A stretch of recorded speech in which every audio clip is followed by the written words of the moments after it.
Hello everyone, आप सभी का स्वागत है नॉलेज पॉइंट 990 के चैनल में। और आज हम पढ़ने वाले एक ऐसा टॉपिक जो कि सभी कक्षाओं के लिए काम आता है, आप जीके के लिए काम आता है, और अगर आप आर्ट साइड से कोई पेपर देते हो तो उसमें भी ये काम आता है। तो चलिए स्टार्ट करते हैं। इस टॉपिक का नाम है सरकार। ठीक है, तो कौन सी सरकार भाई? लोकतांत्रिक सरकार। देखिए, लोकतांत्रिक सरकार का मतलब क्या होता है? ऐसी सरकार जो कि लोग बनाते हैं, जो कि जनता बनाते हैं। इस सरकार को हम जनतंत्र के नाम से भी जानते हैं। ठीक है, अब इस सरकार में मेनली होता क्या है कि जो लोग होते हैं ये अपना नेता खुद चुनते हैं।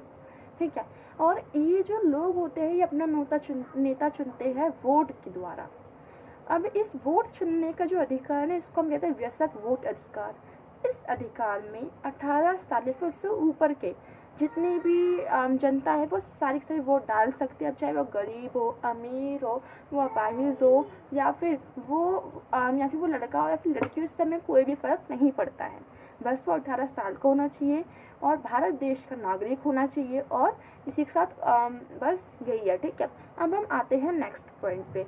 अब देखिए, जो वोट होते हैं इसको हम मेनली कहते हैं चुनाव। और जो चुनाव होते हैं ना, इसकी देख रेख करता है चुनाव आयोग।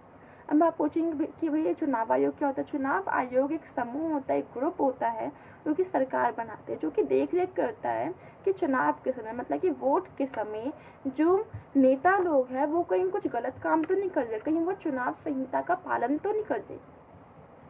ठीक है, अब देखिए, आप पूछेंगे भाई चुनाव संहिता क्या होती है? चुनाव संहिता का मतलब होता है कि जो जो चुनाव होता है उसके वक्त कौन कौन से नियमों को मानना चाहिए, कौन से नियमों को मानना नहीं चाहिए।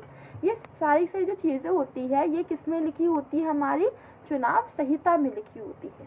अब हम आते हैं आगे। ठीक है, अब देखिए चुनाव आयोग क्या क्या देखता है कि भाई जो नेता है वो लोगों को पैसे नहीं दे, वो उनको मार पीट के धमकाए ना कि हाँ तुम वोट डालो, जो और इसी के साथ वो ये ना देखे कहीं वो धर्म का उपयोग तो नहीं कर रहे, कहीं वो जाति का उपयोग तो नहीं कर रहे, इत्यादि। ठीक है, अब हम आते हैं आगे।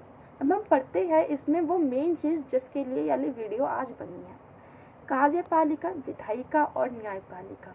जी हाँ, लोकतांत्रिक सरकार की ऐसे 3 मुख्य तत्व जिससे ये सरकार चलती है। ठीक है, तो सबसे पहले हम बात करते हैं विधायिका की।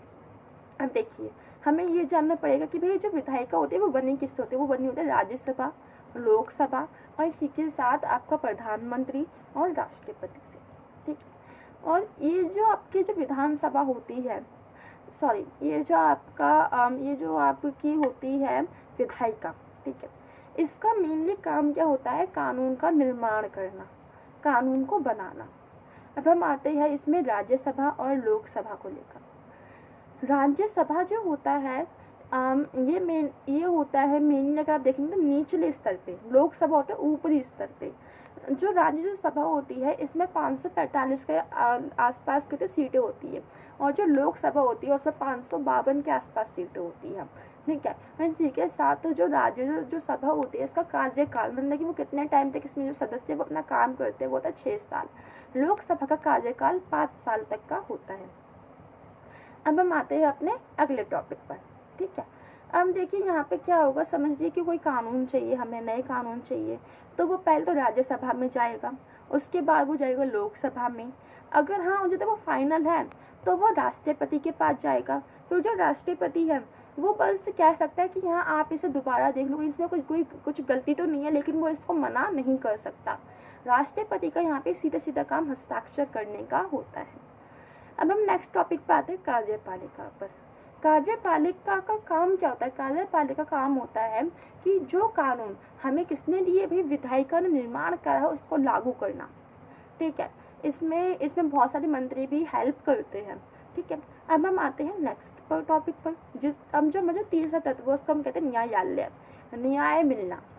अगर जनता के कोई भी व्यक्ति या यहाँ तक खुद प्रधानमंत्री और राष्ट्रपति भी कानून का पालन नहीं करते हैं तो उसे भी सजा मिलती ही मिलती है।